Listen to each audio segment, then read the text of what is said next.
Hello, my name is Matthew Tink. I'm a doctoral student in history at Liberty University and a retired U.S. Air Force veteran.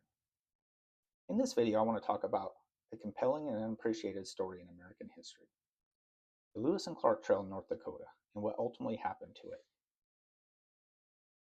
My current research focuses on documenting surviving segments of the Lewis and Clark Trail in the Lake Sakakawea region of North Dakota. In the spring of 1804, the Corps of Discovery sent out from Camp DuBois in present-day Illinois on one of the most ambitious scientific and geographic expeditions in American history. President Thomas Jefferson commissioned the expedition following the Louisiana Purchase of 1803. This historical undertaking was tasked with exploring newly acquired territory and finding a route to the Pacific Ocean. By the fall of 1804, the Corps of Discovery had entered present-day North Dakota. The team had traveled north along the Missouri River toward the Mandan and Hidatsa villages near present-day Washburn, North Dakota. It was this location that the expedition would quarter and spend the winter of 1804 to 1805, establishing Fort Mandan.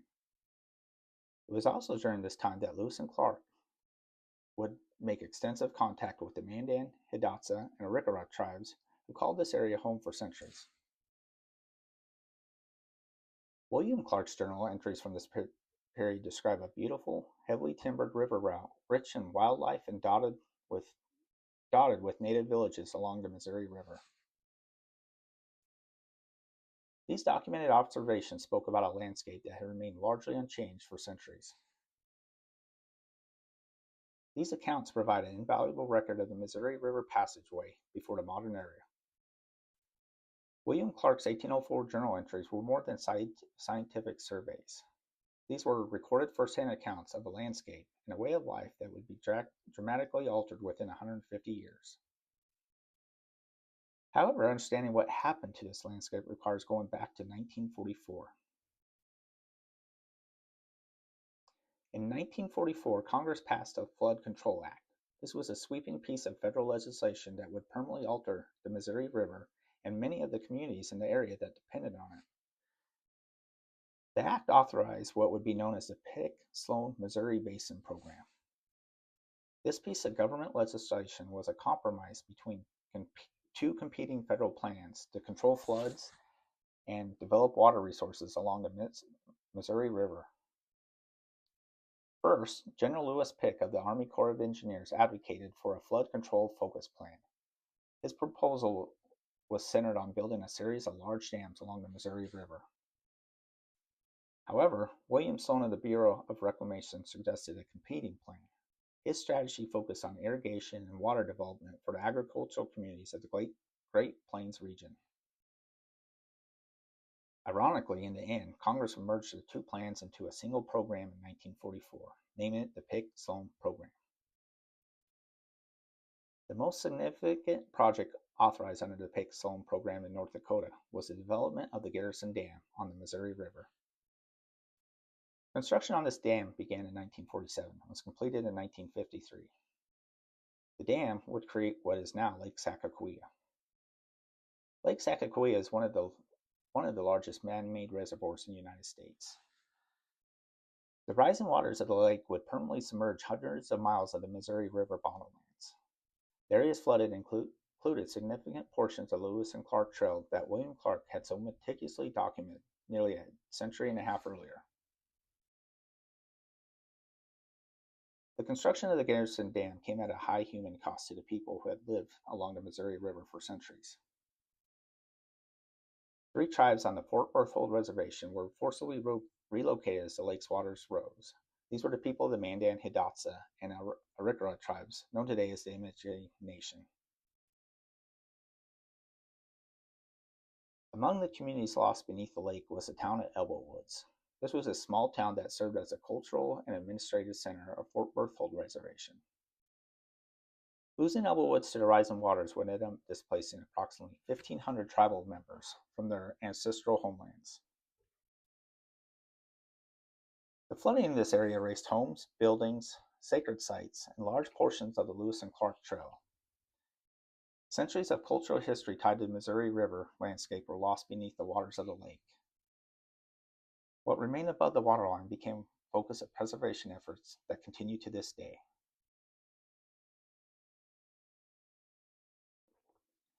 Despite the transformation of the Missouri River landscape, significant efforts have been made to identify and preserve what remains of the Lewis and Clark Trail in North Dakota.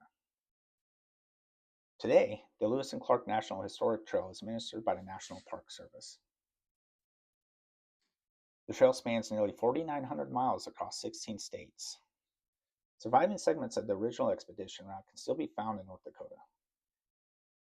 These sections of the trail are among the last accessible remnants of the landscape the Corps Discovery traveled and documented in 1804. Preserving these segments of the trail is the focus of ongoing research and fieldwork throughout the state. The National Park Service also works alongside partner organizations to document and protect the trail in North Dakota. Key parties include both the Lewis and Clark Trail Heritage Foundation and the Lewis and Clark Trail Alliance. I have been working with some of these organizations through my research in the Lake Sakakawea area. As previously mentioned, my current research's focus is on documenting surviving sections of the trail throughout the lake region.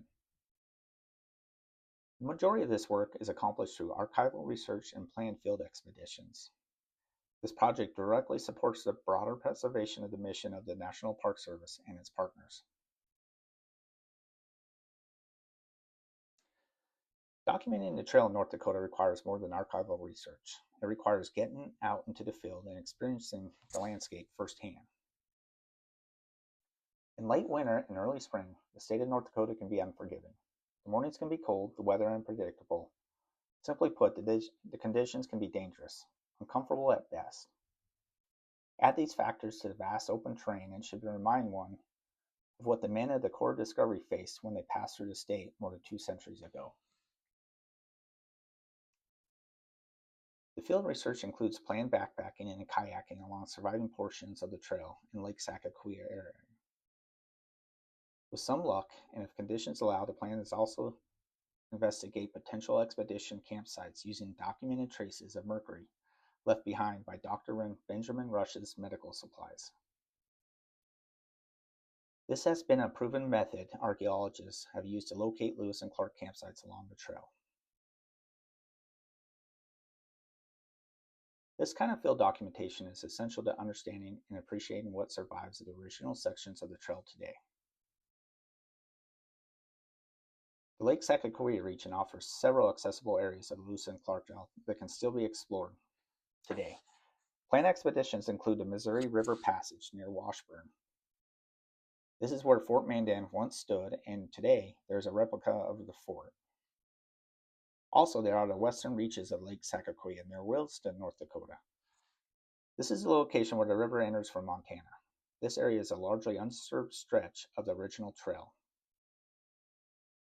In any case, many of these sites are within a short drive of Bismarck and Minot, making them accessible to schools, clubs, families, and weekend adventurers. These portions of the trail offer a rare opportunity to walk or paddle the same route that Lewis and Clark and their team traveled over 2 centuries ago. This connection to history is what makes this research both worthwhile and personally meaningful. The Lewis and Clark Trail in North Dakota tells a story that is still unfolding. Local history research is at its best when it is fun, exciting, and connects the past to the present landscape that we can still explore today. The expedition left behind a remarkable record of North Dakota as it once was. Yet, the construction of the Garrison Dam and the rising waters of Lake Sakakawea forever changed it. The goal is to document and highlight the portions of the trail that still remain, before more of its lost to time and the environment. The trail is a living landscape that connects many to one of the most remarkable journeys in American history. It is crucial to protect and preserve the trail for future generations. They deserve the opportunity to walk these same stretches of river and understand what happened here. One of the purposes of local history research is to keep stories like these alive, relevant, and accessible to the public. The Lewis and Clark Trail in North Dakota is an excellent example of a local history story worth telling to everyone. Thank you for watching. I hope this video has given you a better appreciation for the Lewis and Clark Trail in North Dakota an ongoing effort to preserve what remains.